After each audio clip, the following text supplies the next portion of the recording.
ក្រសួងសុខាភិបាលមានកិត្តិយសសូមអញ្ជើញពុកម៉ែបងប្អូនទាំងអស់នាំកុមារដែលមានអាយុក្រោម5ឆ្នាំទាំងអស់មកទទួលថ្នាំបង្ការជំងឺគ្រុនស្វិតដៃជើងដុសបន្ថែមឲ្យបាន2ដងបន្ថែមទៀតដោយឥតគិតថ្លៃឲ្យបានគ្រប់គ្នា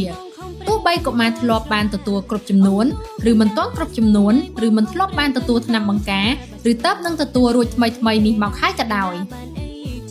យុទ្ធនាការនេះចាប់ផ្ដើមលើកទី1ពីថ្ងៃទី30ខែមីនាដល់ថ្ងៃទី10ខែមេសាឆ្នាំ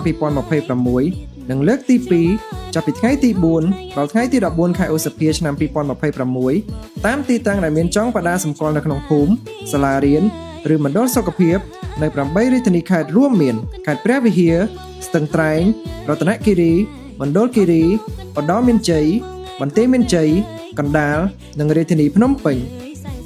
ថ្មីនេះមានការផ្ទុះឡើងនៅជំងឺគ្រុនស្វិតដៃជើងនៅប្រទេសជិតខាងដែលអាចមានហានិភ័យដល់កុមារយើងជំងឺគ្រុនស្វិតដៃជើងជាជំងឺកាចសាហាវដែលអាចបណ្ដាលឲ្យពិការអវយវៈអស់មួយជីវិតឬស្លាប់បានជំងឺគ្រុនស្វិតដៃជើងគ្មានថ្នាំព្យាបាលទេ